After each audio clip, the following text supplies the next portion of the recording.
Shalom, shalom, shalom, shalom. Exactement dans une minute, nous allons débuter avec notre vidéo live. Shalom, notre Dieu, il est fidèle. Hein? Sa fidélité durera toujours et puis malgré nos infidélités, Dieu reste fidèle.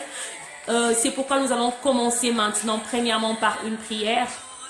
La Bible dit qu'au commencement, Dieu créa. Ça veut dire que premièrement, au commencement de toutes choses, c'est notre Dieu. Et comme ça s'appelle, c'est que Dieu, il est le alpha de toutes choses, il est le oméga de toutes choses. Nous allons prier, bien-aimés. Nous allons prier un moment. Nous allons diminuer la musique. Christ pour cette journée, nous allons dire merci à Jésus-Christ pour cette soirée qu'il a rendue disponible pour toi, qu'il a rendue disponible pour moi, afin que ensemble nous puissions communier, afin que ensemble nous puissions partager la parole de l'Éternel, afin que ensemble nous puissions prier. Nous remercions notre Dieu. Tu lui dis merci parce qu'il t'a gardé. Je vais lui dire merci parce que c'est lui qui m'a gardé aussi. C'est lui qui a rendu cette journée possible. Vous savez, bien aimé, ce n'est pas, c'est pas une routine que de planifier les choses et que nous soyons capables aussi de pouvoir atteindre ce que nous planifions. C'est la gloire de Dieu, c'est la grâce de Dieu. C'est Dieu qui nous accorde cette grâce-là. C'est pourquoi nous allons dire merci à notre Dieu. Nous allons dire merci à Dieu parce qu'il nous a gardés, il nous a protégés. Pour ceux qui étaient sortis depuis ces matins et qui sont rentrés ce soir, l'Éternel t'a gardé. Nous avons marché à pied. Nous avons eu à conduire des engins qui ne peuvent ni voir ni écouter. Nous avons eu à pouvoir emprunter des moyens de transport en commun qui étaient conduits par des hommes. Mais Dieu nous a gardés. Il nous a protégés et surtout, il nous donne encore l'occasion de pouvoir dîner avec lui ce soir. Nous allons dire merci à ces grands dieux. Nous prions au nom de Jésus-Christ. Tendre Père, le roi de rois, Seigneur Jésus-Christ, nous voulons encore une fois de plus te dire merci pour cette soirée que tu as rendue possible. Nous voulons te dire merci pour cette journée que tu as rendue possible. Nous voulons exalter ton nom, glorifier ton nom, au-dessus de tous les noms, Seigneur. Nous voulons, Père éternel Jésus-Christ, t'élever encore une fois de plus. Seigneur, j'aimerais te dire merci parce que tu as gardé ma bien-aimée, tu as gardé mon bien-aimé, tu as gardé ma soeur, tu as gardé mon frère, ô éternel, mon Dieu, mon roi. Comme la Bible le dit, que l'ange de l'Éternel campe tout autour de ceux-là qui craignent Dieu et les arrache au danger. Seigneur, par ta grâce, ô Dieu d'amour, tu as voulu, Seigneur Jésus-Christ, faire camper, Seigneur, tes anges autour de tout un chacun de nous. Seigneur, merci parce que ton sang éternel Jésus-Christ nous a protégés. Merci aussi, Seigneur, parce que Père, tu nous donnes encore l'occasion de nous retrouver ce soir. Tu me donnes l'occasion de pouvoir me retrouver ce soir au devant de ma bien-aimée, au devant de mon bien-aimé, Seigneur, afin de pouvoir partager ta parole, ô Dieu. Tu nous donnes l'occasion de pouvoir, Seigneur, nous approcher avec assurance de ton trône de grâce, ô éternel, ô Dieu, Seigneur, pour pouvoir dîner avec toi, pour pouvoir communier avec toi, pour pouvoir exalter ton saint nom, ô grand roi. Merci pour cela, Seigneur Jésus-Christ, mon Dieu. La Bible me dit que tes bontés, ô tendre Père, elles ne sont pas épuisées, Seigneur. Tu la renouvelles dans nos vies, Seigneur, chaque matin. Ô Dieu, j'aimerais te dire merci, Seigneur. Nous voulons te dire merci, Seigneur, pour toutes les bontés que tu as renouvelées dans nos vies aujourd'hui, Seigneur, pour toutes les bontés que tu as renouvelées dans nos vies, dans notre être, Seigneur, pour toutes les bontés que tu as renouvelées tout au long de notre parcours, Seigneur. Nous t'en sommes infiniment reconnaissants, ô grand Dieu. Que la gloire et la louange te reviennent dans le nom de Jésus-Christ. Bien-aimés, nous continuons à prier. On s'est partagé ce soir, bien-aimés, s'intitule Va avec cette force que tu as. Mais avant que nous puissions entrer dans le vif de notre sujet, nous allons un peu faire un récapitulatif. Que le talent, le don que Dieu a mis en nous s'est multiplié quand nous sommes en train de pouvoir les partager. Et aujourd'hui, Bible, dans le livre de Juges, chapitre 6, le verset 14, nous ne lisons pas encore, où Dieu est en train de dire à Gédéon, va avec cette force que tu as. Mais pour introduire ces messages, bien aimés, vous savez, j'étais en train de pouvoir réfléchir sur quelque chose. C'est quelque chose sur lequel on a eu à parler dans la première partie de ces messages. Vous savez, la plus grande richesse d'une communauté, ce sont ces hommes. Alléluia. La plus grande richesse d'une communauté, ce sont ces hommes. C'est pourquoi nous plaçons aussi un accent particulier sur la communion fraternelle. Parce que, bien aimé, tu es la richesse de Alpha Oméga. Ma soeur, tu es la richesse de Alpha Oméga. Mon frère, toi qui es en train de pouvoir nous suivre, tu es une richesse pour le royaume de Dieu. Tu es une richesse pour cette plateforme. Parce que Dieu le savait. Dieu le savait, et vous savez, de toute la création, de toutes les œuvres que Dieu a créées, le chef-d'œuvre de Dieu, c'est l'homme. Alléluia. Quand je parle de l'homme, je ne parle pas seulement de l'homme au masculin, mais le chef-d'œuvre de Dieu, c'est la race humaine. La race humaine, c'est les chefs-d'œuvre de Dieu. Dieu a créé beaucoup de choses. Dieu a créé des choses, quand on les voit, qui ont une apparence très imposante. Dieu a créé les astres lumineux. Il a créé le soleil. Il a créé la lune. Il a créé les volcans. Il a créé les choses connues, les choses non connues. Il a créé des choses énormes, immenses. Mais de tout ce que Dieu a créé, le chef-d'œuvre de Dieu, ça veut dire, vous savez, quand un artiste est en train de pouvoir créer quelque chose, son chef-d'œuvre, ça veut dire que son œuvre, comment je peux dire, la plus importante, c'est l'homme. Les chefs-d'œuvre de Dieu, c'est l'homme. Peut-être que vous me poserez la question, Sœur Patricia, pourquoi tu dis que le chef-d'œuvre de Dieu, c'est l'homme? Sur quel passage que tu es en train de pouvoir te baser? Vous savez, rappelons-nous, un jour, Jésus-Christ était en train de pouvoir parler à ses disciples. Il leur disait, ne vous inquiétez pas sur ce que vous mangerez ou bien sur ce que vous porterez, de quoi vous vous vêtirez. Ne vous inquiétez pas de ces choses. Il a pris certains exemples. Il a dit, considérez les lys dans la vallée.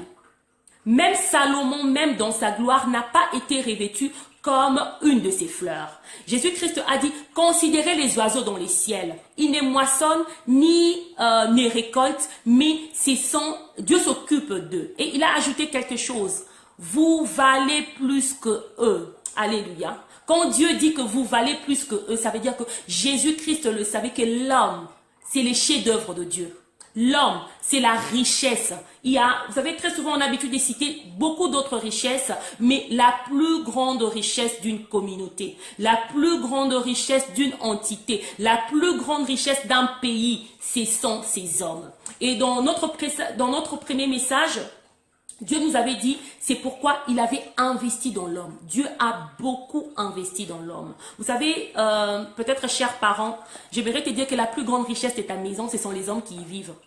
Alléluia. Si tu es père, la plus grande richesse de ta maison, c'est ta femme et tes enfants. Si tu es mère, la plus grande richesse de ta maison, c'est ton mari et tes enfants. Et si tu es enfant, la plus grande richesse de votre maison, ce sont tes frères, tes sœurs et tes parents. La plus grande richesse d'une communauté, c'est l'homme. C'est pourquoi j'encouragerais vraiment aux parents, s'il y a quelque chose dans lequel vous pouvez investir, investissez dans les hommes qui vivent dans votre maison. Investissez dans vos enfants.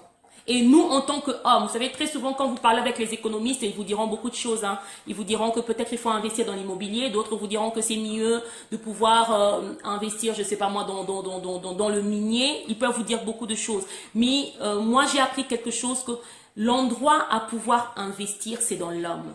Et très souvent, nous investissons aussi dans l'homme, mais seulement nous investissons dans la mauvaise partie de l'homme. En fait, quand on parle de l'homme, l'homme c'est quoi? La Bible est en train de dire, Paul est en train de dire quelque part dans Thessaloniciens, que votre être tout entier soit trouvé irréprochable devant Dieu. Quand il parle de l'être, il parle de l'âme, il parle du corps et il parle de l'esprit. En fait, l'homme c'est quoi? Quand on dit que l'homme est une richesse et qu'il faudrait investir dans l'homme, l'homme c'est quoi?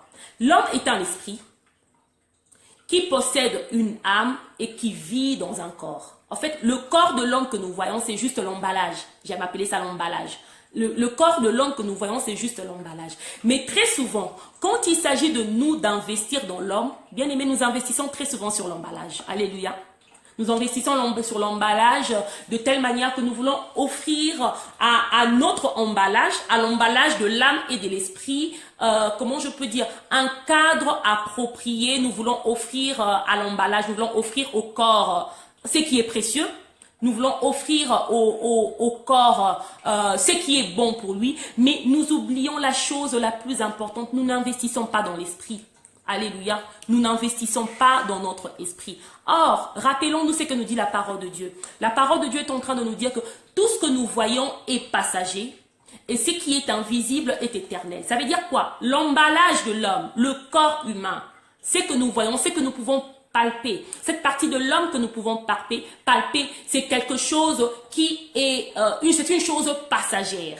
Mais la chose qui ne passe pas, dans lequel nous devons investir, c'est notre esprit. Alléluia. Et si nous devons investir dans notre esprit, nous n'investirons pas dans l'esprit de n'importe quelle manière. Nous investirons dans notre esprit en donnant à notre esprit la parole de Dieu. C'est pourquoi, bien aimés, chers parents, chers éducateurs, chers instituteurs, s'il y a quelque chose qu'on peut offrir à la génération qui vient, une chose qui ne leur sera pas ôtée, c'est la parole de Dieu. C'est pourquoi Jésus-Christ, un jour, il était en train de pouvoir dire à Marthe, Marthe, tu sais quoi? Marie a choisi la part qui ne lui sera pas ôtée. Parce que Marie était au pied de Jésus, en train de pouvoir écouter la parole de Dieu, en train de pouvoir prendre cette parole-là, afin de l'investir dans son esprit. C'est la part qui ne te sera pas ôtée. S'il y a quelque chose que tu peux léguer à tes enfants, s'il y a un héritage que tu peux léguer à tes enfants, c'est de pouvoir investir la parole de l'Éternel dans leur esprit. C'est pouvoir investir dans cette partie de l'homme qui n'est pas passagère, qui ne passera pas, qui est éternelle. Or, la partie de l'homme qui est éternelle, bien aimé, c'est l'esprit qui a besoin de la parole de Dieu. Amen, amen, amen, amen. Et dans le même cadre d'idées, nous rentrerons aussi dans le vif de notre sujet. Nous sommes dit que nous allons partager aujourd'hui sur le thème « Va avec la force que tu as ». Mais dans ces thèmes, nous allons parler de deux points, comment je peux dire, essentiels. Nous allons parler des compétences acquises et après les compétences acquises, nous allons parler de la zone de confort. Nous allons parler, disons, nous avons un thème. Dans ces thèmes, nous allons aborder deux points. Le premier point, ça sera les compétences acquises. Et puis, le deuxième point, ça sera la zone de confort. Alléluia. En ce qui concerne les compétences acquises, pourquoi nous parlons des compétences acquises? Rappelons-nous que ce message n'est autre que la suite du message que nous avons eu à commencer il y a 2 semaines, si je ne me trompe pas, en ce qui concerne les talents, les dons que Dieu avait, comment je peux dire, placés en nous. Vous savez, la fois passée, j'étais en train de dire quelque chose. Les talents et les dons que Dieu a placés en nous, en fait, les talents ne sont pas vraiment des dons. Vous savez, quand tu donnes quelque chose à quelqu'un, ça veut dire que tu as donné la chose à quelqu'un et tu oublies. Parce que quand on donne, on oublie. Mais les talents que Dieu a placés en nous, c'était un prêt. Parce que la Bible est en train de nous dire dans le livre de Matthieu chapitre 25, si nous lisons la parabole du talent, la Bible dit que le maître revint après pour faire rendre compte à ses serviteurs. Ça veut dire que les talents que Dieu a mis en nous, les dons que Dieu a mis en nous, Dieu reviendra après afin que nous puissions lui rendre compte sur ce qu'il nous a donné. Ça veut dire que c'est pas à 100%, c'est pas à 100% un don. Un don, c'est un cadeau. Quand tu donnes un cadeau à quelqu'un, tu oublies. La personne fait avec ce qu'elle pense de le faire. Mais les talents que Dieu a mis en nous, bien aimé, ça va au-delà du cadeau. Alléluia. Dieu ne nous le donne pas afin que nous puissions en faire ce que nous devons en faire, mais il nous les donne afin que nous puissions les valoriser, afin que nous puissions les mettre en valeur. Et c'est cet aspect des choses là qu'on avait partagé dans les 2 dernières fois. Maintenant, en ce qui concerne les talents, nous nous sommes dit, pour mettre ces talents en valeur, il y a un point que nous allons partager aujourd'hui. Nous avons besoin aussi des compétences acquises. Alléluia. Alléluia. Les compétences acquises. Les compétences acquises, c'est quoi? Quand Dieu te donne un talent, tu sais faire quelque chose, bien aimé, tu as aussi le devoir de pouvoir le perfectionner. Et je ne sais pas s'il y a des gens qui font les sports ici, qui nous regardent. Vous savez, les sportifs vont nous dire que quand quelqu'un a reçu un talent sportif, pour que la personne soit à mesure de pouvoir fructifier, de pouvoir, comment je peux dire, investir à fond, de pouvoir rendre ses talents productifs, il doit s'entraîner. Alléluia.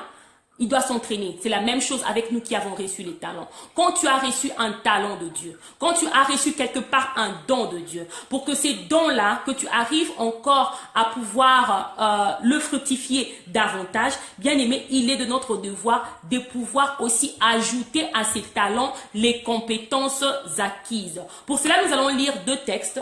Nous allons partir dans les livres de Proverbes. Nous lirons Proverbes chapitre 19, le verset 2. Nous lirons un peu beaucoup aujourd'hui. Proverbes chapitre 9, les versets 9. Nous lirons Proverbes chapitre 23, le verset 12. Nous allons commencer par Proverbes chapitre 19, le verset 2.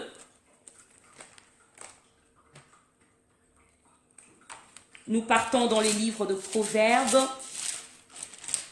Nous partons dans le livre de Proverbes, le chapitre 19, le verset 2. Je lis au nom de Jésus-Christ. La Bible parle en ces termes en disant « Le manque de science n'est bon pour personne, et celui qui précipite ses pas tombe dans le péché. » Alléluia. Proverbe 19, verset 2. Nous sautons pour partir dans Proverbe chapitre 9, le verset 9. Nous reculons, pour partir dans Proverbe chapitre 9, le verset 9. Nous lisons au nom du Seigneur Jésus-Christ. La Bible parle en ces termes. Donne au sage et il deviendra plus sage. Instruis le juste et il augmentera son savoir. Nous partons encore dans Proverbe 23, le verset 12. Proverbe chapitre 23, le verset 12. La Bible est en train de nous parler en ces termes. Ouvre ton cœur à l'instruction et tes oreilles aux paroles de la science. Je lis encore. Ouvre ton cœur à l'instruction et tes oreilles aux paroles de la science. Ça veut dire quoi, bien-aimé? Ça veut dire que la Bible est en train de parler. C'est le jour où j'ai découvert ces versets de Proverbe 19, 2. Moi-même, j'étais un peu choquée parce que je ne les connaissais pas auparavant. Dieu est en train de dire, le manque de science n'est bon pour personne. Ça veut dire que quand tu as un don et que tu as un talent et que tu sais faire quelque chose, bien aimé, apprends à pouvoir perfectionner ces talents-là. Quand on parle du manque des sciences n'est bon pour personne, ça ne veut pas dire que nous devons acquérir les sciences qui vont à l'encontre de la parole de Dieu. Mais s'il y a une science qui va dans le sens de pouvoir t'aider aussi à pouvoir perfectionner ton talent, à pouvoir perfectionner le don qui se trouve en toi, bien aimé, pour nous qui vivons peut-être en Occident, nous avons beaucoup de possibilités. Il y a des formations, il y a des séminaires, il y a des cours, il y a des coachings, il y a beaucoup de possibilités où nous avons aussi l'opportunité de pouvoir acquérir encore d'autres compétences à ajouter au talent que Dieu nous a donné. J'ai l'habitude de dire, tu sais, bien aimé, si Dieu t'a donné un don et que tu sais faire quelque chose, si tu sais jouer à la guitare, si tu sais jouer au tam-tam, tu sais jouer au piano, bien aimé. Si tu sais même chanter, je t'encouragerais même de faire une école de musique. Pourquoi? Peut-être que tu te diras que pourquoi je dois le faire parce que j'ai reçu un don et un talent. Mais peut-être qu'en les faisant, tu seras capable de pouvoir les communiquer aussi à une autre personne. Vous savez, il y a une différence entre savoir faire quelque chose et communiquer ce qu'on sait faire à une autre personne. Alléluia. Ça ne veut pas dire que parce que nous savons faire quelque chose, que nous sommes toujours à mesure de pouvoir les communiquer, les partager à d'autres personnes. Je donne un exemple. Une personne qui est talentueuse, qui est douée dans la musique. Si cette personne-là partait et que se mettait par exemple à faire l'école de musique, ça lui permettra de pouvoir écrire les notes. Alléluia. Il pourra écrire les notes. Ça veut dire que quand il compose une chanson, il ne sera pas seulement à mesure de pouvoir, comment je peux dire, fructifier son talent, mais il sera aussi à mesure peut-être de pouvoir écrire les notes. Et ce qu'il va laisser, ça peut être aussi un apport même pour la génération qui est en train de pouvoir venir après. C'est pourquoi la Bible est en train de nous parler ici, que le manque de science n'est bon pour personne. Vous savez, quand vous lisez le livre de Proverbes, Salomon nous parle ici aussi très souvent de la connaissance. La connaissance élargira tes portes. La connaissance. La connaissance n'est pas contre la parole de Dieu. Toute toute connaissance qui est contre le nom de Jésus-Christ et contre la parole de Dieu. Mais toute connaissance qui t'aide à pouvoir fructifier ton talent, ce sont les compétences acquises dont nous avons aussi besoin afin de pouvoir fructifier nos talents pour la gloire de l'Éternel. Alléluia. Donc, c'était ça que nous avons eu à partager en ce qui concerne les compétences acquises. Mais nous allons partager un deuxième point sur lequel nous allons mettre un accent aujourd'hui. Ces points-là s'intitulent la zone de confort. Alléluia. Vous savez, bien aimé, je me suis posé la question très souvent.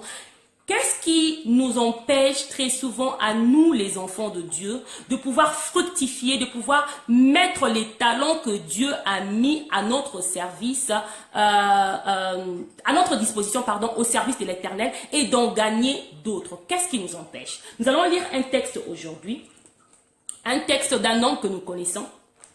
C'est un serviteur de Dieu que nous connaissons. Nous allons partir dans les livres d'Exode. Nous allons parler un peu de Moïse.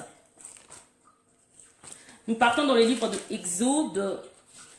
Je m'excuse. Nous partons dans le livre de Exode. Exode chapitre 3.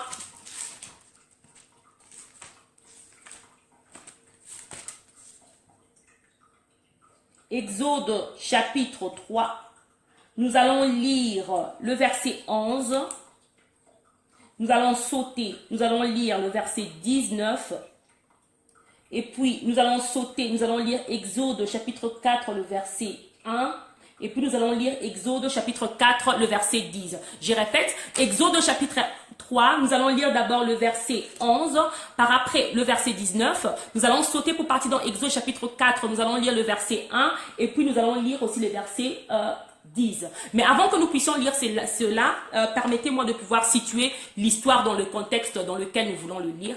Nous avons dit, quelle est la chose qui nous empêche aussi de pouvoir fructifier, de pouvoir être productif dans l'œuvre de l'Éternel? Alléluia. Ou bien de pouvoir être productif dans nos vies, quand bien même nous avons pris connaissance que Dieu nous a donné les talents. Nous avons parlé d'un point qu'on appelait la zone de confort.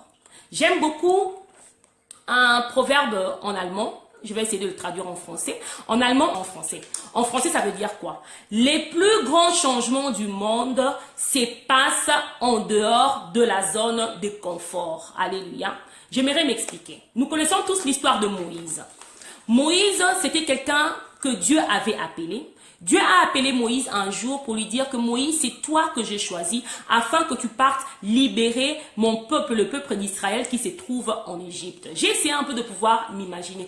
Pourquoi Moïse a-t-il discuté avec Dieu? Vous savez, Moïse a beaucoup marchandé avec Dieu jusqu'à ce qu'il accepte de partir délivrer Israël de la main des Égyptiens. Pourquoi Moïse a discuté avec Dieu? Vous savez pourquoi Moïse avait discuté avec Dieu? Moïse ne voulait pas quitter sa zone de confort. Alléluia.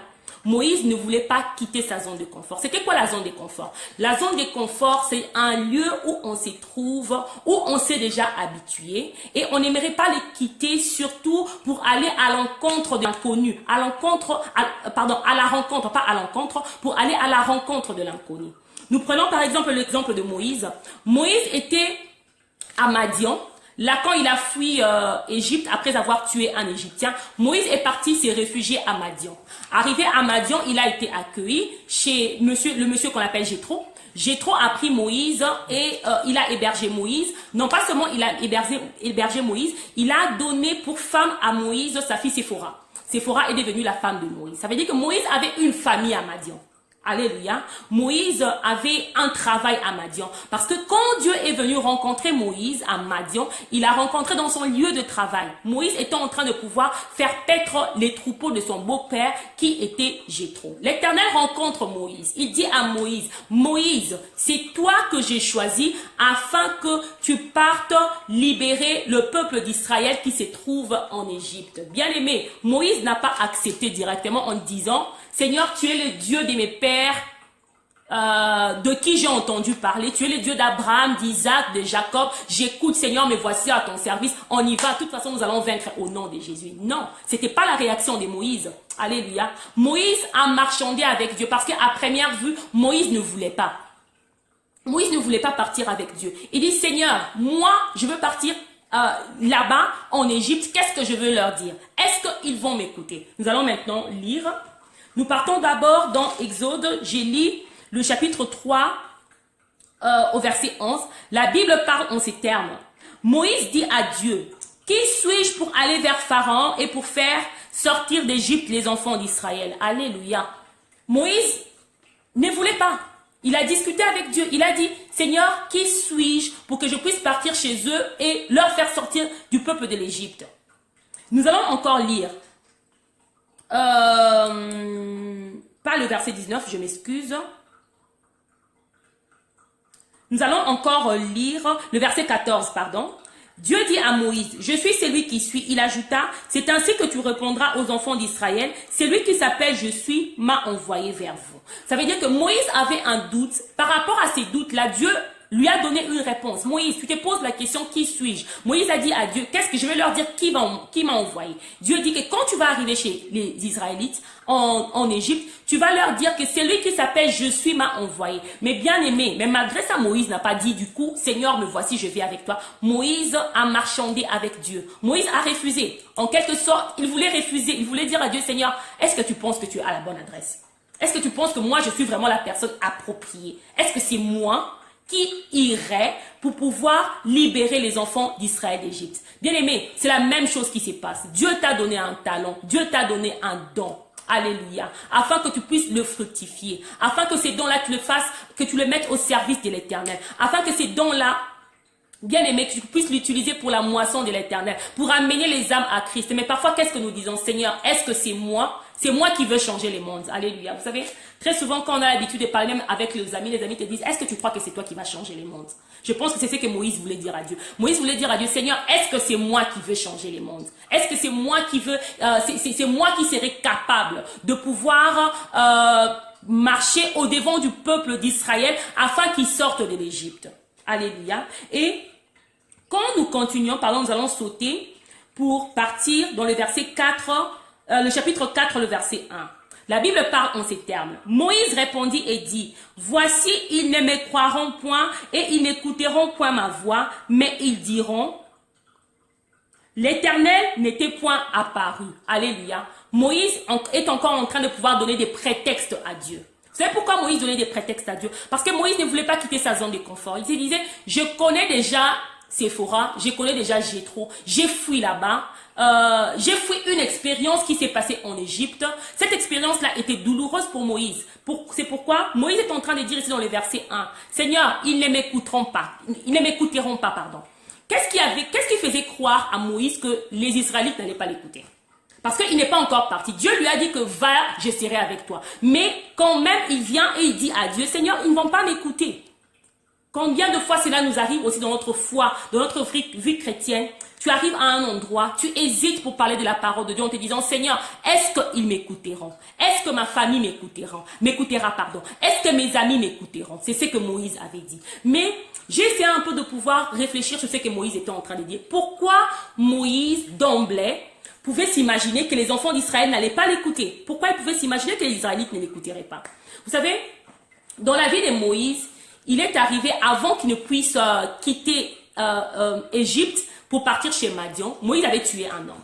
Et l'homme que Moïse avait tué, c'était un Égyptien pour pouvoir plaider la cause, pour pouvoir protéger un Israélite. Alléluia. Après qu'il ait fait ça, il est arrivé un jour où Moïse était en train de se promener. Il a trouvé deux Israélites qui étaient en train de pouvoir se battre l'un contre l'autre. Il leur dit, mais vous êtes frères. Pourquoi vous battez-vous l'un contre l'autre? Vous savez ce que les Israélites avaient répondu à Moïse? Qui t'a placé juge entre nous? Est-ce que tu aimerais nous tuer tel que tu as tué l'Égyptien? Ça veut dire, cette expérience-là était encore dans le cœur de Moïse. C'est pourquoi Moïse pouvait se permettre de dire dans le verset 4, dans le chapitre 4, le verset 1, Moïse disait à Dieu, ils ne m'écouteront pas. Parce que Moïse avait fait l'expérience que les Israélites ne l'ont pas écouté. Quand il est arrivé à un moment où il leur disait, ne vous battez pas parce que vous êtes frères, ils ne l'ont pas écouté. Et il s'est basé sur cette expérience-là, en disant que Seigneur, même si j'y vais aujourd'hui, il ne m'écoutera pas. Vous savez, Dieu nous a donné un message au début de cette année, en nous disant, cette année bien-aimée, si tu aimerais réussir, ne te base pas sur les mauvaises expériences du passé. Alléluia. Ne te base pas sur les mauvaises expériences du passé. Moïse, quand j'ai essayé de lire un peu la Bible, Moïse c'était quelqu'un qui avait l'habitude de se baser sur ses expériences passées. Dans le verset 4, dans le premier verset du chapitre 4, Moïse s'est basé sur son expérience où les Israélites ne l'ont pas écouté. Bien aimé, on peut se dire peut-être oui, Moïse l'a fait. Je ne pense pas que peut-être que moi j'aurais fait mieux que Moïse. Peut-être que bien aimé, peut-être que tu n'aurais pas aussi fait mieux que Moïse. Combien de fois il ne nous arrive pas de nous baser sur nos expériences et surtout sur nos mauvaises expériences du passé. Et ces mauvaises expériences du passé mettent un frein au devant de nous afin que nous ne puissions pas être à l'endroit où notre Dieu aimerait que nous puissions être. Ces expériences du passé mettent un frein au devant de nous afin que nous ne puissions pas accomplir ce que l'Éternel aimerait que nous puissions nous accomplir. Moïse ne voulait plus aller affronter les Israélites. Moïse voulait rester dans sa zone de confort. Alléluia. Moïse voulait rester dans sa zone de confort parce qu'il se disait qu'il avait déjà trouvé une famille. Il se disait peut-être que si je rentre en Égypte, je trouverai les Israélites qui me confronteront encore avec mon passé. Bien aimé, j'aimerais te dire que ton passé n'est pas un problème pour Dieu. Parce que l'Éternel nous a dit que quand quelqu'un vient à Christ, il devient une nouvelle créature. Bien aimé, au devant de Dieu, nous sommes des nouvelles créatures. Alléluia. Quand nous parlons de notre passé, de quel passé tu parles? Parce qu'au devant de Christ, nous sommes des nouvelles créatures. Toutes les choses anciennes sont passées et Dieu a fait en nous toutes les choses nouvelles. Moïse ne voulait pas sortir de sa zone de confort. Alléluia. Moïse ne voulait pas encore repartir en Égypte pour pouvoir rencontrer les Israélites. Peut-être qu'il allait rencontrer, je ne sais pas moi, Pharaon. Il allait rencontrer les juges jusqu'à ce que Dieu lui dise, Moïse, tous ceux qui en voulaient à ta vie ne sont plus. Va et retourne en Égypte. Alléluia. Et en ce qui concerne la zone de confort, bien aimé, c'est un exemple que nous avons pris, l'exemple de Moïse. Si nous regardons dans la Bible, la plupart des gens que Dieu a appelés, quand nous essayons de voir pourquoi ils n'ont pas accepté du premier coup, c'est parce ils ont voulu rester dans leur zone de confort, comme nous aussi, nous voulons rester dans notre zone de confort. Rappelons-nous l'histoire de Gédéon. Dieu appelle Gédéon. Alléluia. Vous savez, Gédéon s'est trouvé où quand Dieu l'appelait. J'aime beaucoup cette histoire-là. Nous n'allons pas lire totalement. Nous partons dans le livre de Juges, mais nous n'allons pas lire. Nous pouvons écrire pour lire à la maison. Le livre de Juges, dans le chapitre 6, est en train de nous parler de l'histoire de Gédéon et Madian. Il est arrivé à un temps où Israël avait déplu à l'Éternel. Et à cause de cela, Dieu avait livré Israël entre les mains des Madian. Madian, c'est le même peuple de Jéthro. Nous sommes ici dans Exode. C'est le peuple où Moïse était parti se réfugier. C'est le même peuple-là, Madian. Et c'est ces mêmes peuples-là aussi à qui Dieu avait livré Israël. Disons, Dieu avait livré Israël aux mains des Madian. Les Madianites, c'était des gens qui venaient pour pouvoir voler toutes les récoltes du peuple d'Israël. Ça veut dire quoi? Quand Israël moissonnait, quand ils faisaient leur champ, il arrivait au temps de la récolte, ils faisaient leur récolte et Madian et Amalek se mettaient ensemble et ils venaient pour pouvoir piller les enfants d'Israël, pour pouvoir dépouiller les enfants d'Israël. Et c'est dans ce temps-là que Gédéon était en train de vivre. J'aimerais que nous puissions lire quand même pour une bonne compréhension. Nous partons dans le livre de Juges, Juges chapitre 6, pour que nous puissions un peu comprendre, pour situer cette histoire dans son contexte, pour comprendre dans quel état Gédéon s'est trouvé quand Dieu l'avait appelé. Nous lisons Juges chapitre 6, le verset 1 jusqu'au verset 4. J'ai lu au nom du Seigneur. La Bible nous parle en ces termes. Les enfants d'Israël firent ce qui les enfants d'Israël firent ce qui déplaît à l'Éternel. Et l'Éternel les livra entre les mains des Madians pendant 7 ans. La main des Madians fut puissante contre Israël pour échapper à Madian. Et les enfants d'Israël s'y retiraient dans les ravins des montagnes, dans les cavernes et sur les rochers fortifiés. Je lis encore le verset 2. La main de Madian fut puissante contre Israël Pour échapper à Madian, les enfants d'Israël s'est retirés dans les ravins des montagnes, dans les cavernes et sur les rochers fortifiés. Quand Israël avait sémé, Madian montait avec Amalek et les fils de l'Orient et il marchait contre lui.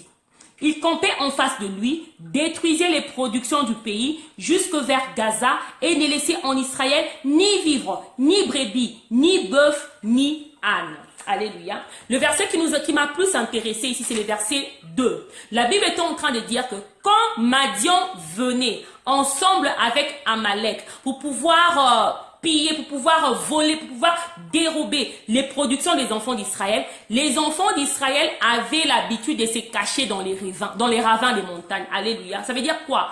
Ils s'étaient créés des bunkers.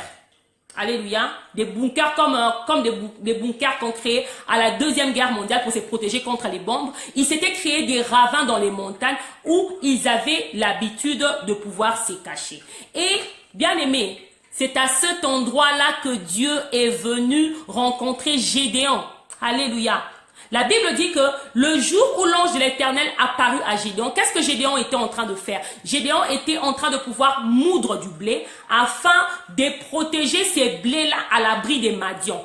Comme nous le lisons dans le verset 2 ici, il protégeait le blé comment à l'abri des Madians. Il partait mettre les blés dans les ravins des montagnes. Alléluia. Bien aimé, c'était une zone de confort pour Gédéon. Gédéon s'est retrouvé dans sa zone de confort où il savait que quand je prendrai mon blé et que je veux le terminer, j'ai déjà moulu mon blé, je prendrai mon blé, j'irai les cacher dans les ravins des montagnes. Et c'est alors que l'ange de l'Éternel paraît. C'est alors que Dieu paraît à Gédéon. C'est alors que Dieu vient parler à Gédéon. C'est alors que Dieu vient envoyer Gédéon. Nous lirons le verset 14, nous sommes dans Juge 6.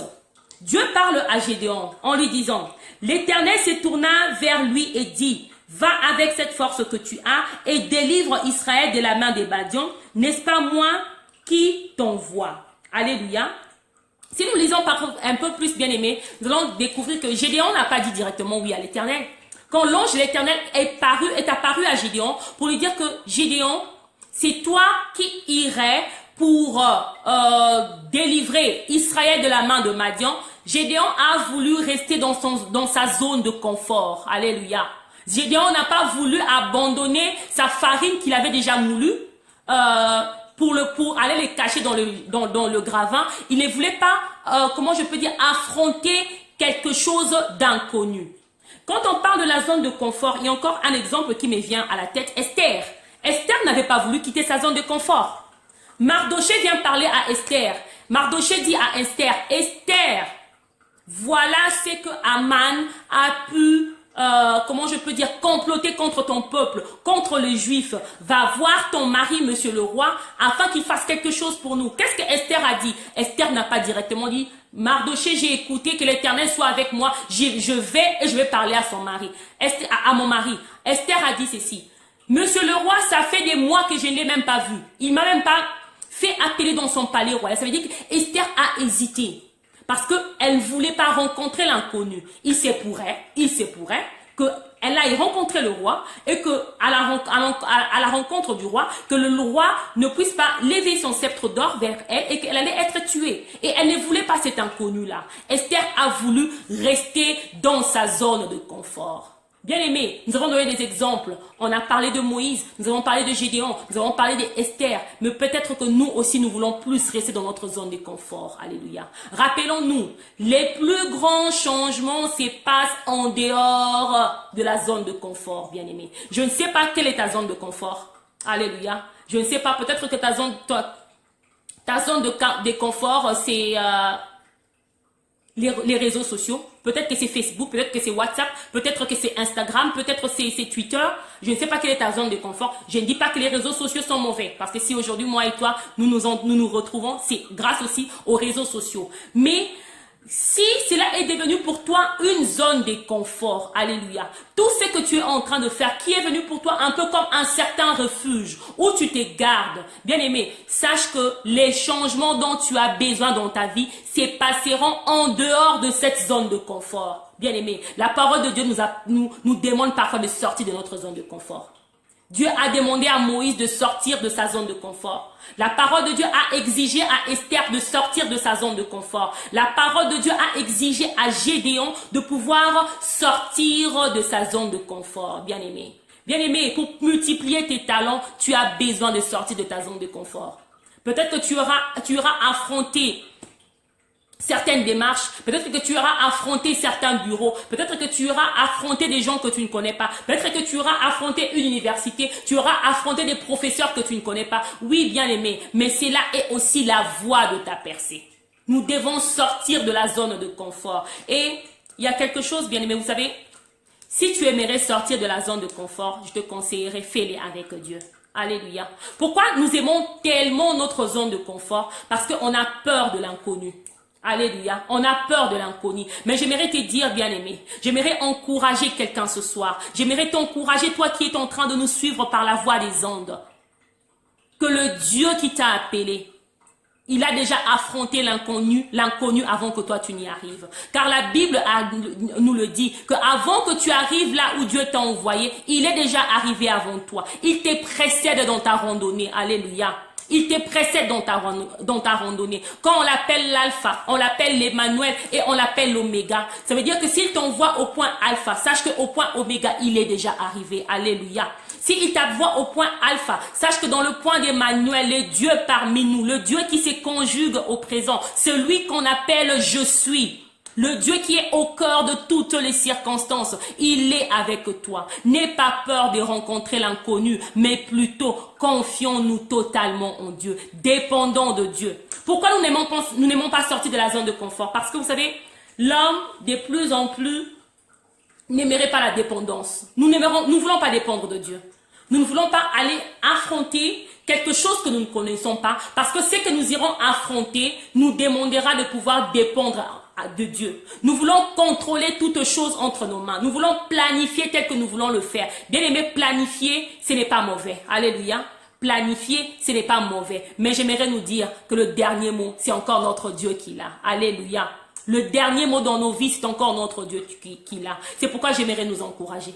J'aimerais t'encourager. J'aimerais encourager quelqu'un ce soir. Sors de ta zone de confort sans avoir peur, car l'Éternel est avec toi. Vous savez, nous rentrerons dans notre texte de base. Notre verset de base aujourd'hui se trouve dans Juge 6, 14.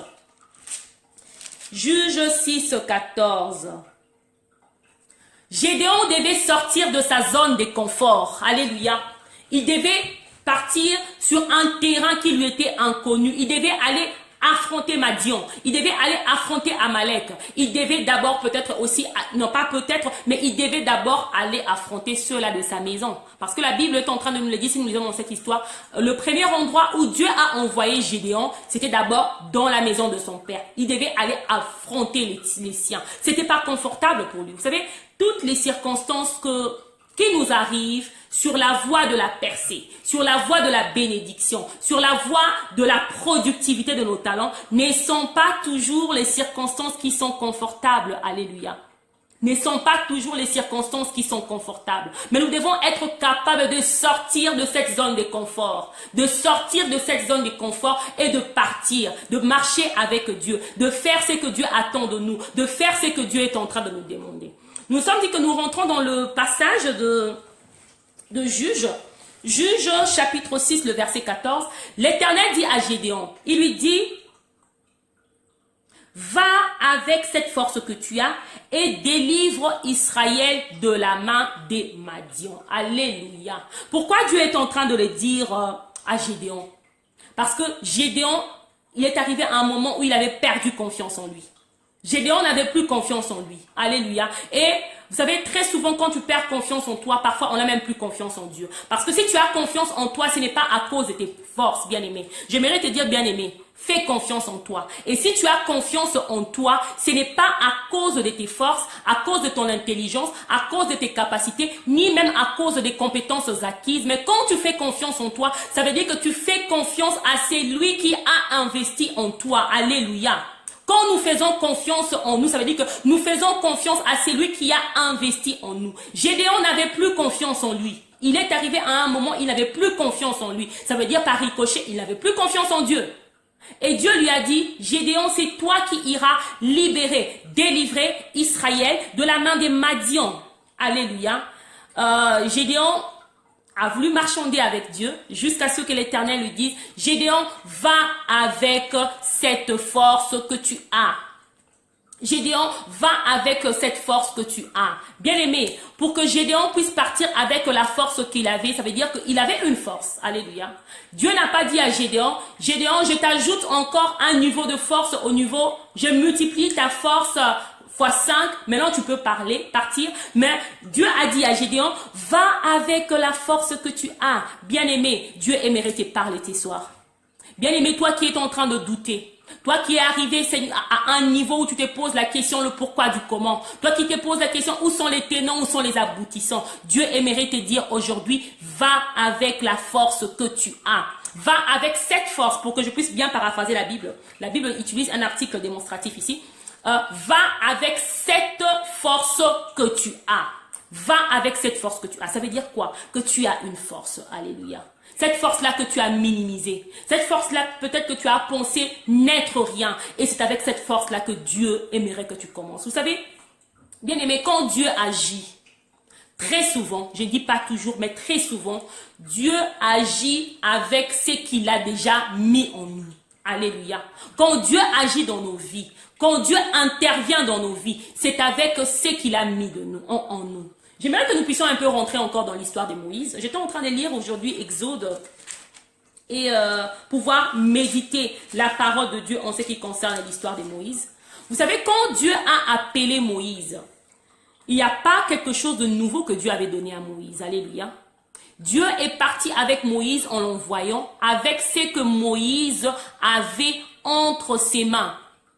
Dieu est parti avec Moïse, avec ce que Moïse avait entre ses mains. Vous savez, très souvent, non, nous allons lire un passage. Nous allons lire un passage. Nous rentrons dans le livre d'Exode. Exode, chapitre 4. Nous lirons le verset 17. Nous allons sauter et par après, nous allons lire le verset 19. Nous lisons d'abord le verset 17 au nom de Jésus-Christ. La Bible parle en ces termes. Prends dans ta main cette verge avec laquelle tu feras les signes. Nous allons sauter pour aller dans les versets 19. La Bible est en train de dire, l'Éternel dit à Moïse en Madian, va, retourne en Égypte, car tous ceux qui en voulaient à ta vie sont morts. Verset 20, c'est les versets qui nous intéressent. Moïse prit sa femme et ses fils et les fit monter sur des ânes, et retourna dans le pays d'Égypte. Il prit dans sa main la verge de Dieu. Alléluia. Vous savez, bien aimé, ces versets ici, c'est un verset qui nous parle encore pour nous dire que les talents que Dieu nous a donnés, en réalité, ça ne nous appartient pas. Quand nous rentrons dans cette histoire ici, Moïse avait une verge dans sa main. Pendant très longtemps, je suis sûre que Moïse était convaincu que cette verge-là lui appartenait. Alléluia. Moïse était convaincu que cette verge-là qu'il avait entre ses mains, c'était un bâton qui lui appartenait. Je ne sais pas où est-ce qu'il avait eu ça. C'était un bâton, il était berger. Hein? Il était berger, il faisait paître les animaux, les brebis. C'était un bâton qu'il allait utiliser pour pouvoir faire paître les brebis. Jusqu'à ce que l'Éternel lui apparaisse. Quand l'Éternel lui a apparu, bien-aimé, quand l'Éternel lui a apparu, Dieu lui a dit, Moïse, qu'est-ce que tu as dans ta main? Moïse avait un bâton. Nous connaissons l'histoire. Dieu a montré à Moïse des signes pour lui dire dans le verset 17, prends dans ta main cette verge avec laquelle tu feras les signes. Alléluia. Mais dans le verset 19, la Bible appelle la même verge que Moïse avait, la verge de Dieu. La Bible dit que Moïse prit dans sa main la verge de Dieu. En réalité, la verge n'appartenait pas à Moïse. La verge appartenait à l'Éternel. Bien-aimé, Dieu aimerait te dire, prends le talent entre tes mains. Mais j'aimerais te dire qu'en réalité, ces talents-là, ça ne t'appartient pas, ça appartient à Dieu. Alléluia. Prends courage, comme Dieu a dit à Gédéon, va avec cette force que tu as. Mais en réalité, cette force-là, elle n'est pas de toi. C'est une force qui vient de l'Éternel. C'est une force qui vient de Dieu. Il dit à Gédéon, va avec cette force que tu as. Bien aimé, vous savez, très souvent, j'ai essayé de pouvoir parler avec les bien-aimés. Quand nous partageons avec les autres, qu'on se pose la question, ben au fait, Dieu a mis tant de choses pour toi. Pourquoi tu ne fructifies pas ce que Dieu a mis en toi? Très souvent, les hommes, nous pensons que c'est à cause de l'argent. Non, c'est pas à cause de l'argent. Vous savez, c'est pas du tout à cause de l'argent. J'aimerais que nous puissions penser partager aujourd'hui un peu qu'est-ce que Dieu pense sur l'argent. Nous avons partagé la fois passée que l'obstacle, ce n'est pas l'âge, parce que nous avons vu ce que Dieu est en train de penser sur l'âge. Et puis, l'obstacle, ce ne sont pas les moyens financiers. Alléluia. L'obstacle pour que tu multiplies ce que Dieu a mis en toi, pour que tu multiplies le don que Dieu a placé en toi. Bien aimé, ce ne sont pas les moyens financiers, ce n'est pas l'argent. J'essaie de considérer les peuples d'Israël. Vous savez, le peuple d'Israël a vécu pendant 40 ans dans le désert. Il y a quelque chose qui a frappé mon attention. Ils n'avaient pas de monnaie. Alléluia. Vous pouvez lire la Bible. Nulle part, la Bible nous parle de la monnaie qu'Israël utilisait dans le désert. Bien aimé, il n'y avait pas un distributeur de BNP Paribas, il n'y avait pas un distributeur de ING DIBA, je prends des banques internationales que tout le monde connaît, il n'y avait pas un distributeur de Citibank dans les déserts, il n'y en avait pas. Mais ces peuples-là arrivaient à vivre comment? Parce qu'ils dépendaient de Dieu. Dans un terrain inconnu, bien aimé, ils dépendaient de Dieu. Et Dieu continue toujours à pourvoir quand nous dépendons de lui. Bien aimé, en ce qui concerne la multiplication de tes talents, bien aimé, ce n'est pas l'argent qui te manque. Alléluia. Ce n'est pas l'argent qui te manque. Parce que quand nous voyons l'histoire de Moïse, nous avons considéré l'histoire d'Esther, nous avons considéré l'histoire de Gédéon. Dieu n'a pas ajouté ce qu'ils avaient déjà. Moïse est parti avec la même verge qu'il avait depuis toujours. Il avait cette verge-là depuis toujours et il n'avait jamais su que cette verge-là, c'était la main de Dieu. Jusqu'à ce qu'il ait la révélation. Jusqu'à ce que Dieu lui apprend, Moïse, tu vois cette verge-là, quand tu la jettes par terre, ça devient un serpent. Tu la prends. Elle redevient une verge. C'était la même verge. Alléluia. Il n'y avait pas une verge qu'il devait partir chercher quand il allait arriver en Égypte, bien aimé. Il n'y avait pas une vierge qui venait d'en haut. Dieu peut se décider de nous donner aussi des choses qui viennent d'en haut. Il est souverain. Mais dans le cas échéant, Dieu a utilisé ce qui s'est trouvé dans la main de Moïse. Bien aimé, Dieu aimerait utiliser ce qui se trouve dans ta main. Dieu aimerait utiliser ce qui se trouve en moi. Dieu aimerait utiliser ce qu'il a déjà mis en toi, ce qu'il t'a déjà donné d'avance. C'est avec ça, avec cette même force-là que tu vas partir. C'est avec cette même verge-là. Je ne sais pas si ta verge c'est quoi, mais j'aimerais te dire que tu as une verge entre tes mains. Alléluia. Parce que quand nous avons partagé la parabole de talents, dans Matthieu chapitre 25, la Bible nous dit que la personne qui avait reçu le moins avait reçu au moins un talent. Bien aimé, tu as une verge entre tes mains. Et cette verge-là, la Bible l'appelle la verge de Dieu. Dis à ton voisin, j'ai la verge de Dieu entre mes mains. Alléluia. Dis à ton voisin que j'ai la verge de Dieu entre mes mains. Et cette verge-là, je ne sais pas si c'est quoi. Peut-être que c'est un don de tresser. Peut-être que tu sais parler. Peut-être que tu sais chanter. Peut-être que tu sais recevoir les gens. Peut-être que tu sais, je ne sais pas moi, calculer. Peut-être que tu es fort en mathématiques. Je ne sais pas quelle est la verge que tu as entre tes mains. Mais j'aimerais te dire qu'entre tes mains, tu as une verge. Et quand nous essayons de considérer dans la Bible, bien aimé, vous savez, très souvent quand Dieu a agi, il a agi à partir des dons qu'il avait déjà donnés à ses enfants. Rappelons-nous l'histoire de la Sunamite, Élie à Sunem. Rappelons-nous l'histoire de la veuve de Sarepta.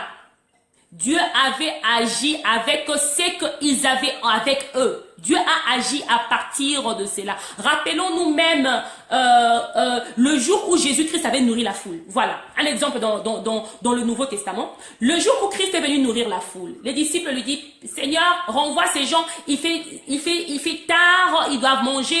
Où est-ce que nous allons trouver à manger pour donner à toute cette population, à toute cette foule qui est en train de nous suivre? Jésus leur dit, donnez-leur vous-même à manger. Alléluia.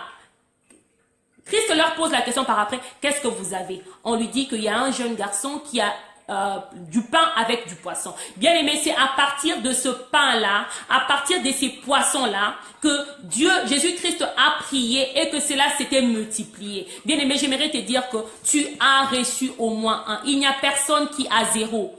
toute personne a reçu au moins un. Et Moïse est parti avec la verge de Dieu. J'étais en train de parler un peu sur l'argent. Nous rentrons un peu sur notre thème. Je sais que dont nous étions en train de parler. On était en train de parler sur l'argent. Nous étions en train de dire que l'argent n'est pas un problème. Les finances n'ont jamais été un problème. Vous savez pourquoi les finances posent un problème? Pour nous les chrétiens ou bien pour nous les hommes, pour les enfants de Dieu, pourquoi les finances posent un problème quand nous voulons nous investir, quand nous voulons multiplier les dons et les talents que Dieu met en nous? Pourquoi les finances posent un problème? Parce que nous voulons que la provision précède la vision. Alléluia. Or, dans la manière d'agir de Dieu, la vision précède toujours la provision. Ça veut dire que tu as d'abord la vision et c'est en marche que la provision arrive à pouvoir se manifester. Bien aimé, je vais vous dire quelque chose. Vous savez, c'est très dangereux que de donner de l'argent à quelqu'un qui n'a pas de vision. C'est très dangereux. Alléluia. Parce que la personne fera n'importe quoi. J'ai essayé de lire, il y a cela 2 ou 3 ans, j'ai lu dans un journal, ils étaient en train de faire des statistiques toujours, ils étaient en train de parler des gens qui ont gagné des millions au loto et qui, au bout d'un certain temps, n'avaient plus rien. Plus rien, alors plus rien. Comment cela peut-il arriver? Vous savez pourquoi? Comment cela peut-il arriver? Ce sont des gens qui ont reçu de la provision pendant qu'ils n'avaient pas de vision. Alléluia. Bien-aimé, quand bien même Dieu te donnerait aujourd'hui tous les Wall Street, il te donnerait toute la valeur financière, je ne sais pas moi, de DAX ou bien de CAC 40, quand bien même Dieu te les donnerait. Si tu n'as pas de vision, bien-aimé, cet argent-là finira comme des arachides, comme des cacahuètes. Alléluia. C'est important que la vision puisse précéder d'abord la provision. Mais nous, les enfants de Dieu, nous voulons d'abord la provision. Nous voulons avoir, que l'Éternel nous donne. Et parfois, nous demandons à Dieu des choses sans vision. Tu demandes de l'argent à Dieu sans vision pour que tu en fasses quoi? Dieu n'aimerait pas nous donner quelque chose pour que la chose nous emmène à la ruine. Parce que la Bible dit que c'est la bénédiction de l'Éternel qui enrichit et elle ne se fait suivre d'aucun chagrin. Ça veut dire que Dieu, quand il te donne une provision, c'est pour que cette provision-là puisse t'enrichir, mais non pas pour que cette provision-là puisse t'emmener à la ruine. Alléluia. Pas pour que cette provision-là puisse se faire suivre d'un chagrin. Si tu reçois la provision et que tu n'as pas de vision, bien aimé, laisse-moi te rassurer que cette provision-là se fera suivre d'un chagrin. Alléluia. Parce que les personnes qui avaient reçu de l'argent, qui avaient gagné de l'argent au loto et qui se sont retrouvées par après, ils n'étaient pas capables ni à mesure de pouvoir, comment je peux dire, fructifier parce qu'ils n'avaient pas de vision. Ils se sont retrouvés chagrinés par après. Ils ont été chagrinés. Il a eu à gagner beaucoup d'argent pour qu'enfin il soit chagriné par son propre argent. Et c'est pas ce que Dieu aimerait pour nous. Le problème n'a jamais été l'argent. Nous avons parlé du peuple d'Israël. Dieu n'avait pas mis un distributeur dans les déserts pour pouvoir approvisionner Israël. Mais il ne manquait de rien. Alléluia. J'étais en train de partager, nous étions en train de partager, je crois, la semaine passée, à l'église, ces passages de comment Dieu était en train de pourvoir pour les enfants d'Israël. Bien aimé, essayons de nous imaginer quelque chose. Prenons l'exemple de Moïse, non pas Moïse, Moïse n'est pas arrivé à la terre promise, les 2 personnes qui sont arrivées à la terre promise, Josué et Caleb. Prenons l'exemple de Josué et de Caleb. Josué et Caleb, ce sont les gens qui ont traversé la mer Rouge. Ça veut dire qu'ils ont quitté l'Égypte jusqu'à arriver à Canaan. 40 ans dans le désert, bien aimé. Ça veut dire que, je peux imaginer, hein, c'est pas ce que la Bible dit, c'est juste un exemple que je donne. Supposons que quand Josué avait quitté l'Égypte, il avait 5 ans. Quand ils sont arrivés à la terre promise, Josué avait quel âge? Ça veut dire qu'il avait 45 ans. Quand ils sont arrivés au mur de Jéricho, Josué avait à peu près, peut-être dans les 45 ans, comme ils ont passé 40 ans dans les déserts. Mais imaginez-vous, les mêmes chaussures avec lesquelles Josué a quitté l'Égypte à l'âge de 5 ans. À l'âge de 5 ans, peut-être que Josué avait encore une pointure numéro 30, les enfants de 5 ans, 30, 29 ou 30. Et quand il arrive à 45 ans, à 40 ans après, à l'âge de 45 ans, au devant des murs de Jéricho, Josué continuait à porter encore les mêmes chaussures. Alléluia. Ça veut dire que les chaussures grandissaient avec Josué. Est-ce que Dieu n'est pas merveilleux? Est-ce que Dieu n'est pas merveilleux? Ça, c'est la manière de notre Dieu de pourvoir pour nous faire montrer, pardon, que l'argent n'a jamais été un problème. Bien aimé, on n'a pas lu dans la Bible où Dieu avait placé un TK Maxx dans les déserts. Il n'y avait pas des Primark dans les déserts. Il n'y avait pas un magasin, je ne sais pas moi, Yves Saint Laurent, Jean-Paul Gaultier, je ne sais pas comment on peut les appeler tous, dans les déserts. Il n'y en avait pas. Dieu pourvoyait pour son peuple. De telle manière que si tu avais la taille 36, ok, vous savez, il y a les enfants qui sont nés aussi dans les déserts. Si tu avais la taille 36 et qu'une femme qui portait la taille 36 tombe enceinte, même après 9 mois de grossesse, elle continue toujours à porter son habit avec la taille 36. Cet habit-là continue toujours à convenir. Bien aimé, ça c'est la grâce de l'Éternel. Et il n'y a personne qui peut faire de telles choses si ce n'est notre Dieu. C'est pour nous montrer que l'argent n'a jamais été un obstacle pour Dieu. Vous savez?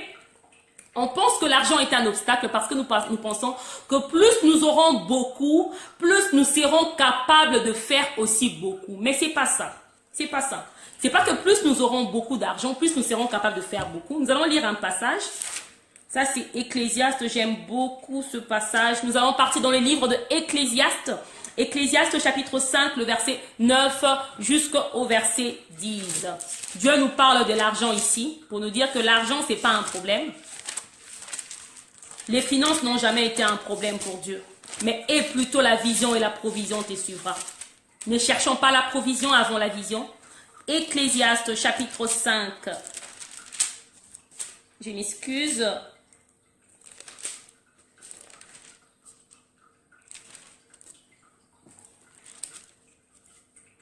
Ecclésiaste chapitre 5. Un moment.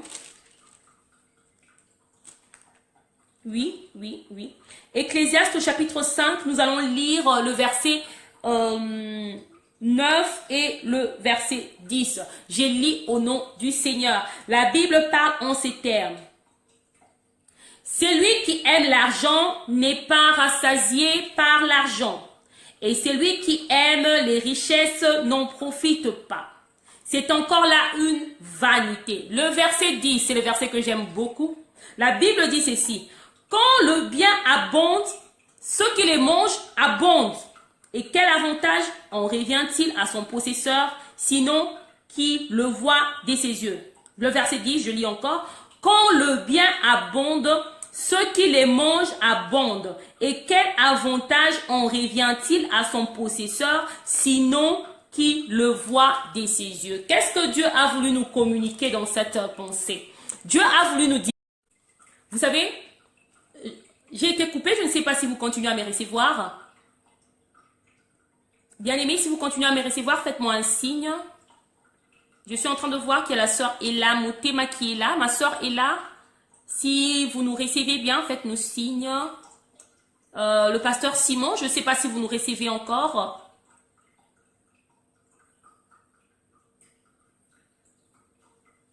Nous bénissons l'Éternel. Nous continuons. Merci frère Jojo Daniel, vous continuez à nous recevoir. La Bible est en train de dire ici, Ecclésiaste chapitre 5, le verset 9 et le verset 10, nous avons lu au nom du Seigneur. Dieu nous a dit que quand le bien abonde, ceux qui les mangent abondent aussi. Alléluia.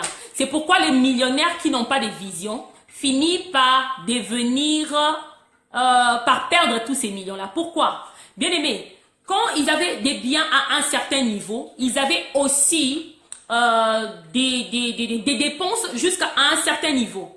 Alléluia. Et quand les biens est arrivé à abonder, ça veut dire que leur dépense a aussi abondé, disons, leur dépense s'est accrue avec leur capacité financière. Quand le bien abonde, ceux qui les mangent abondent aussi. Quand revient-il?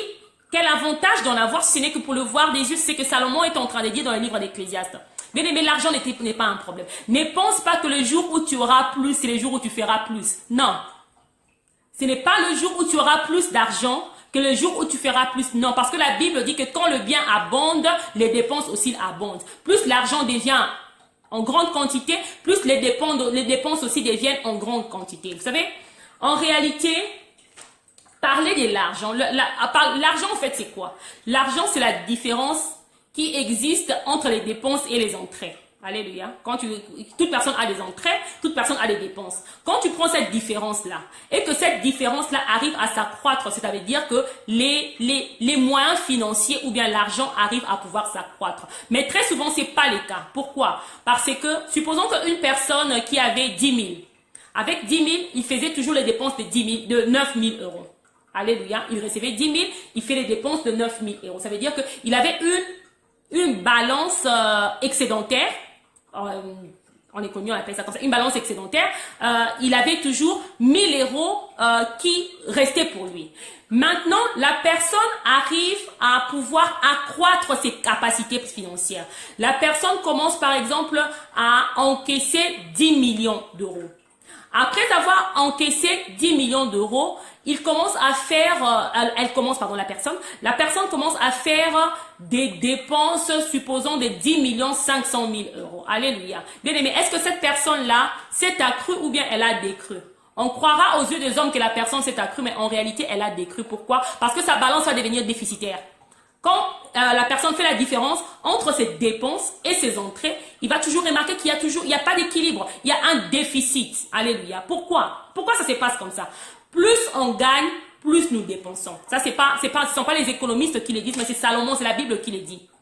Quand le bien abonde, ceux qui les mangent abondent aussi. C'est pourquoi, bien aimé, n'aimez pas ta confiance dans l'argent. Ne te dis pas que le jour où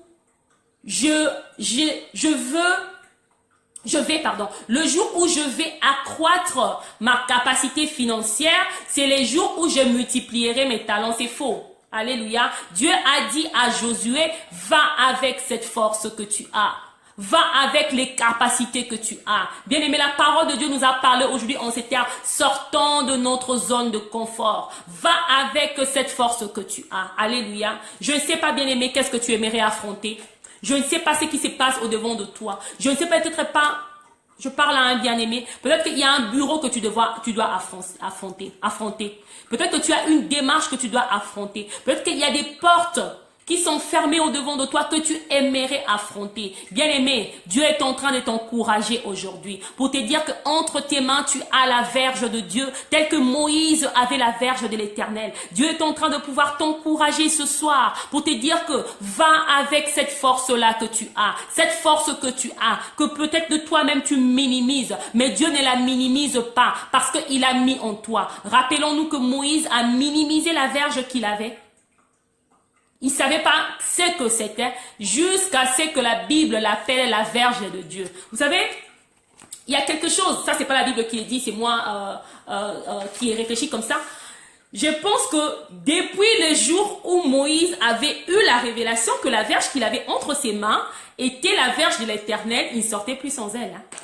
Je pense que chaque fois, on peut même le voir, quand on essaie de voir l'histoire des 10 plaies dans la Bible, toujours dans Exode, chaque fois que Moïse s'est présenté au devant de Pharaon, il avait sa verge. Alléluia. Mais cette verge-là, il l'avait eu bien avant que l'ange de l'Éternel puisse lui apparaître dans le buisson ardent. Même avant l'histoire du buisson ardent, Moïse avait toujours eu cette verge-là. C'est la même verge. C'est la même verge.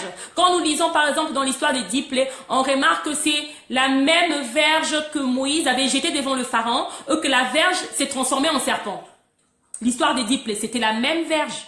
C'était la même verge. Bien aimé, pour toi aussi, pour moi aussi. Cette parole,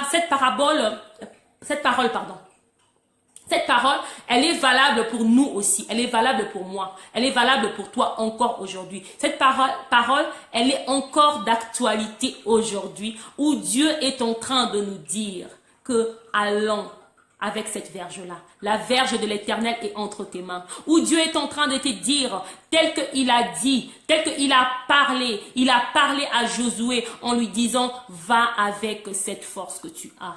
Et bien aimé, vous savez, quand nous essayons de voir l'exemple de nos 3 bien-aimés qui sont sortis de leur zone de confort, qui se sont lancés dans un voyage vers l'inconnu, mais en ayant le soutien, l'apport de l'Éternel, de celui qui les avait envoyés, bien aimés, au devant d'eux, il y avait la victoire au nom de Jésus-Christ. Au devant de Moïse, il y avait la victoire au nom de Jésus, parce que Moïse avait accompli sa mission. Moïse était au devant du peuple d'Israël pour le faire sortir de l'Égypte jusque dans le désert. Esther avait accompli sa mission quand elle a accepté de sortir de sa zone de confort avec l'appui de Dieu. La Bible dit que Esther a demandé à ses servantes et au peuple d'Israël de prier, de jeûner pour elle. Ils l'ont fait et Esther avait le succès, bien qu'elle était sortie de sa zone de confort. La Bible nous dit que Gédéon était sorti de sa zone de confort. Gédéon avait quitté sa zone de confort pour pouvoir aller pour pouvoir marcher devant Israël et délivrer Israël de la main des Madians. Gédéon est parti avec cette force de l'Éternel qu'il avait et Dieu lui a accordé la victoire. J'aimerais te dire aussi, toi qui es en train de pouvoir nous suivre ce soir, Dieu est au devant de toi pour t'accorder la victoire. Fais-lui confiance et sors de ta zone de confort. Fais-lui confiance et prends la verge de l'Éternel qui est entre tes mains. Fais-lui confiance. Fais confiance en son Dieu là et sors de ta zone de confort. Amen, amen, amen, amen, amen, amen. Nous sommes arrivés à la fin de notre message, mais nous allons prier. Bien-aimés, nous allons prier ce soir. La parole de Dieu ne vient jamais et qu'elle tombe à terre sans qu'elle n'ait accompli en effet et qu'elle rentre chez Dieu. C'est pourquoi en cet instant, bien-aimés, nous allons prier. J'aimerais que tu pries. Il y a quelqu'un qui nous suit ce soir. Si tu as une démarche à faire, tu as des portes que tu dois affronter. Tu as une zone de confort que tu dois quitter. Parce que nous sommes dit que les plus grands changements, la percée, a lieu très souvent en dehors de la zone de confort. J'aimerais t'encourager aujourd'hui que Dieu est avec toi. J'aimerais t'encourager aujourd'hui. Nous allons prier. Nous allons prier pour toi, bien-aimé. Nous allons prier pour toi, ma soeur. Nous allons prier pour toi, mon frère. Toi qui as le projet de pouvoir sortir de ta zone de confort. Toi qui as le projet de pouvoir prendre la verge que Dieu a mis entre tes mains, la verge de Dieu. Nous allons prier afin que le Saint-Esprit t'accompagne. Bien-aimé, nous allons soutenir tous les bien-aimés qui vont affronter une démarche quelque part. Peut-être que tu as envoyé une demande d'emploi quelque part et que tu aimerais recevoir une réponse positive. Peut-être que tu attends une réponse, tu attends une grâce particulière. Tu es sorti de ta zone de confort. Tu es sorti de ta zone de confort ou tu aimerais sortir de ta zone de confort. Bien-aimé, j'aimerais te fortifier. J'aimerais te fortifier dans la zone, en dehors, de la zone de confort. Continue à mettre ton espoir, continue à mettre ta confiance, continue à mettre ta foi assurance. Maintenant, nous parlons de la foi assurance. Continue à mettre ta foi assurance en l'Éternel. Nous prions pour nos biens. Très souvent, peut-être que nous nous posons la question, pourquoi dois-je fructifier ce que Dieu m'a donné? Pourquoi dois-je multiplier les talents que Dieu m'a donnés? Pourquoi j'ai le devoir de pouvoir être productif dans ma vie?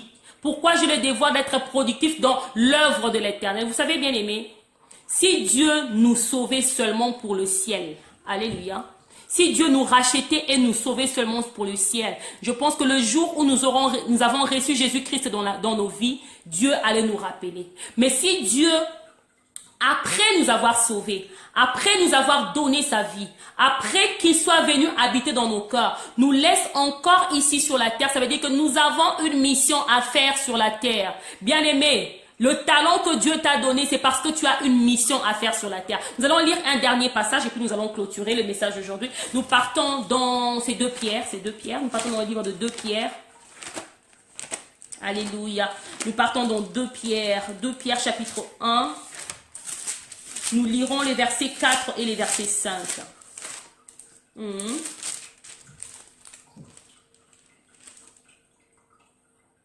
Non, nous lirons, je m'excuse.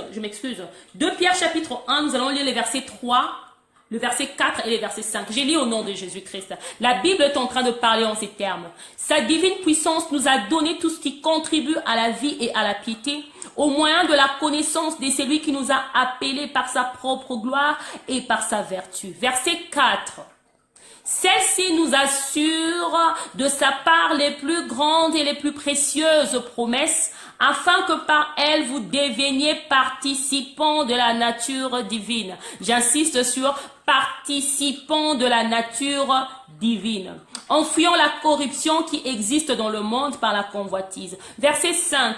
À cause de cela même, faites tous vos efforts pour joindre à votre foi la vertu, à la vertu la connaissance, à la connaissance la maîtrise de soi, à la maîtrise de soi la patience, à la patience la piété, à la piété l'amitié fraternelle, à l'amitié fraternelle l'amour. Alléluia. Bien-aimés, pourquoi est-il important pour nous de pouvoir fructifier, de pouvoir être productifs par rapport à ces talents, par rapport à ces dons que Dieu nous a donnés? Pourquoi cela est important pour nous? Bien-aimés, c'est parce que nous devons participer ici sur la terre à la nature divine. La Bible est en train de dire ici dans le verset 4 que celle-ci nous assure de sa part les plus grandes et plus précieuses promesses de Dieu, afin que par elle vous deveniez participants à la nature divine. Ça veut dire quoi? Bien-aimé, les talents que Dieu t'a donnés, c'est pour que tu puisses participer à la nature divine. Il y a une différence, hein, quand la Bible parle de participer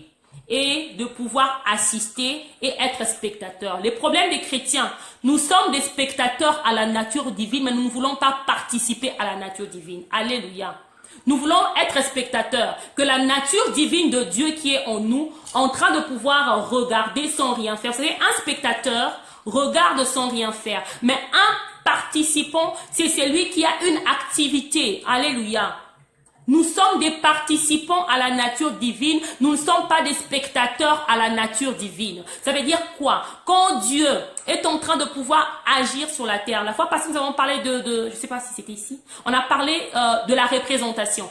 En fait, sur la terre, nous sommes en train de faire quoi? Nous sommes en train de représenter Jésus-Christ. Et en représentant Jésus-Christ, nous participons à la nature divine. Et la Bible nous dit que Dieu nous a donné tout ce qui contribue à la vie. Ton talent, ça contribue à la vie pour que tu participes à la nature divine. Ce n'est pas pour que nous puissions gagner de l'argent, ce n'est pas pour que nous puissions acheter des voitures, des maisons, acheter des comptes, je ne sais pas moi, acheter des valeurs boursières et après nous allons les laisser sur la terre. Ce n'est pas pour ça que Dieu nous les donne. Dieu nous les donne afin que nous puissions participer à la nature divine. Oh bien-aimé, dis à ton frère que je suis une participante à la nature divine. Bien-aimé, tu es un participant à la nature divine. Tu participes à la nature de Dieu. Mais comment participe-t-on à la nature de Dieu? J'ai l'habitude de dire, vous savez, on nous a prêché une évangile pour nous dire que la chrétienté, c'est une vie où on n'a rien à faire, où Dieu a à tout faire pour l'homme. C'est faux.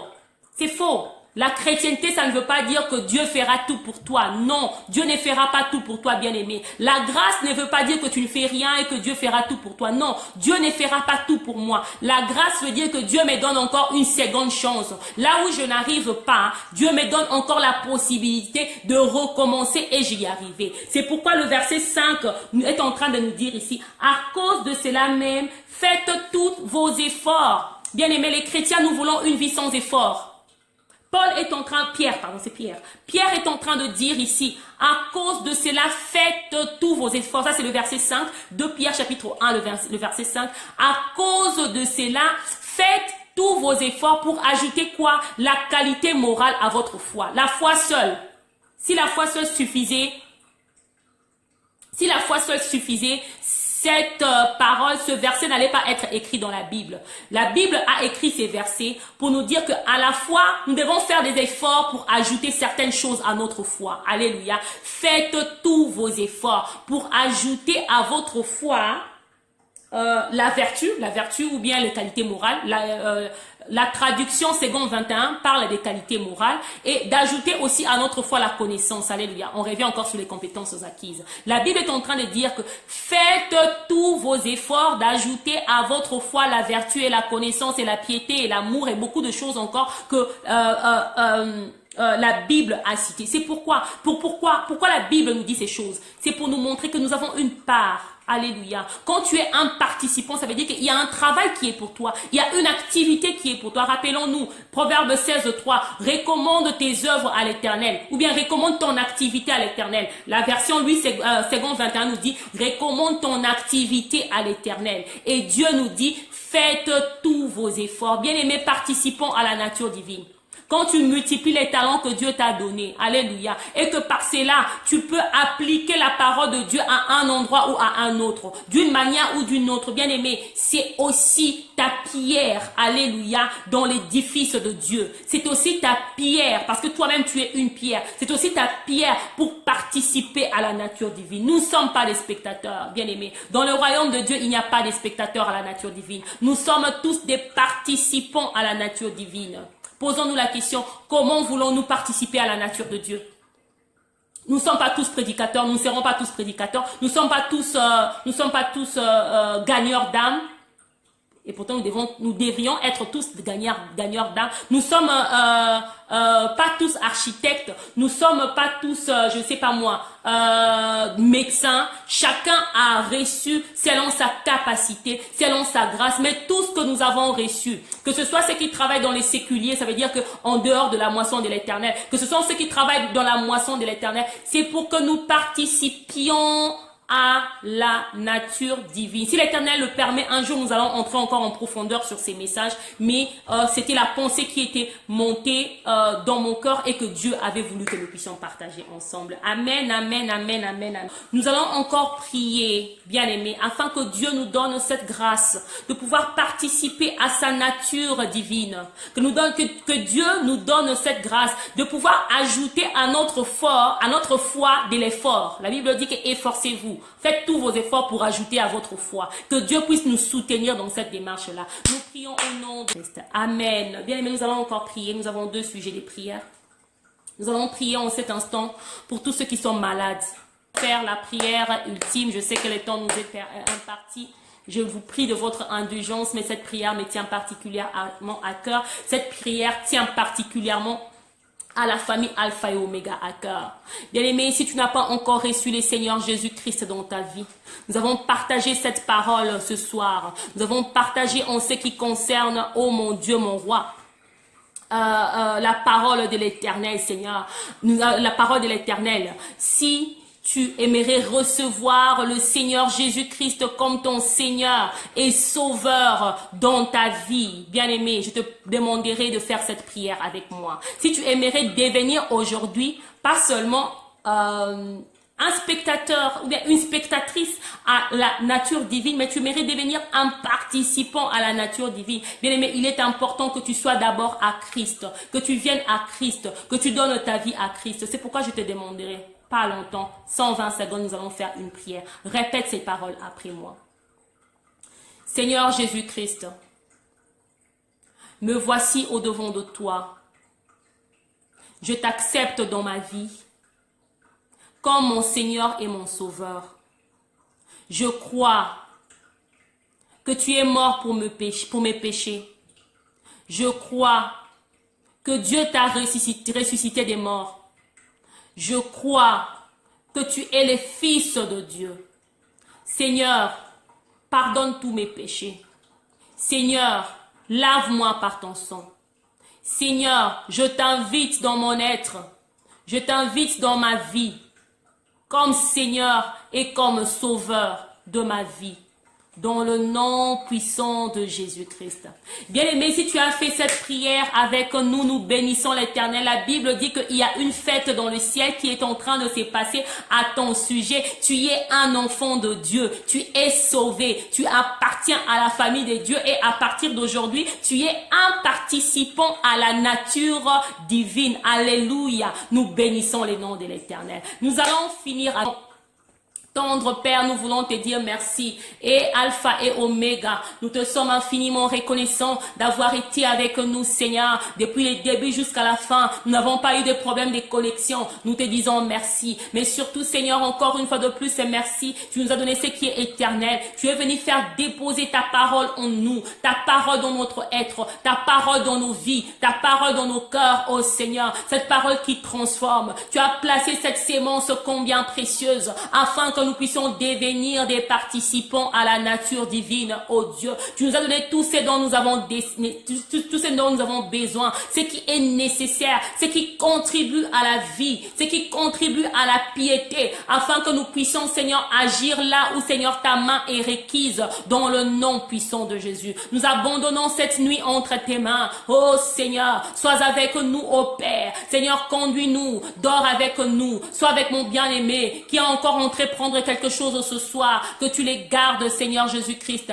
mon Dieu, mon roi, que tu puisses, Père éternel, être avec ta servante ou ton serviteur que tu t'es choisi pour la prière matinale de demain matin. Seigneur, que tu les accompagnes. Yahweh, qui parle poussé par ton esprit. Éternel Jésus-Christ, qui participe à ta nature divine. Là où une prière est requise, là où ta main est requise. Seigneur Jésus-Christ, qui soit là pour agir dans le nom de Jésus. Nous te disons merci. Nous t'adorons. Toi, le roi de rois, le Seigneur des seigneurs, le principe de la création de Dieu, le témoin fidèle et véritable. C'est lui qui est, qui était et qui vient. Le premier-né d'entre les morts, les seigneurs des rois de la terre. Jésus-Christ, le Fils de Dieu, la source d'eau qui ne tarit jamais, l'immortel, l'invisible, le roi des siècles, le solide roc sur lequel nous reposons, les rochers des âges, oh l'alpha et l'oméga, le premier et le dernier, le narcisse de Saron. Nous bénissons ton saint nom, Seigneur Jésus-Christ, toi qu'on appelle l'étoile brillante du matin. Seigneur, si nous voulons citer tous tes noms, Yahweh, oh Jéhovah Shammah, le Dieu présent au milieu de nous, nous n'arriverons jamais, Seigneur, à la fin de ces choses, à la fin de nos paroles, Yahweh. Mais Seigneur, écoute l'expression de nos cœurs, Yahweh. Écoute l'expression de cette vie que tu as mis en nous, éternel, qui t'exalte. Seigneur, reçois les fruits de nos lèvres, Seigneur Jésus, nos paroles qui glorifient et t'exaltent ton nom. Ensemble avec ton peuple, nous disons gloire et louange à toi, Seigneur Jésus-Christ, le seul, l'unique, l'agréable, le Dieu merveilleux, les compatissants, les miséricordieux. Amen, amen, amen, amen, amen, amen. Nous sommes arrivés à la fin de ce programme. Nous avons encore une annonce. Merci vraiment pour votre indulgence. Que l'Éternel vous bénisse. Partageons la vidéo à tous ceux qui partagent des vidéos. J'ai un grand respect pour vous parce que vous apportez votre contribution, vous apportez votre participation à la nature divine. Partageons la vidéo afin que cet évangile du temps de la fin soit prêché jusqu'aux extrémités de la terre. Je vois qu'il y a vous bénisse, vous tous les participants à la nature divine, que mon Dieu vous le rende au centuple. J'ai un grand respect pour vous tous. J'ai beaucoup de considération pour vous tous qui suivez, qui partagez la vidéo. Que mon Dieu séparer avec une chanson. Nous allons nous séparer avec une chanson. Nous sommes dans la joie, vous savez, nous sommes dans la joie de l'Éternel. Nous nous séparons avec cette chanson. Bonne nuit à tous. Auf Wiedersehen. God bless you. Thank you. Bonne nuit à tous. Que l'Éternel vous bénisse. Amen.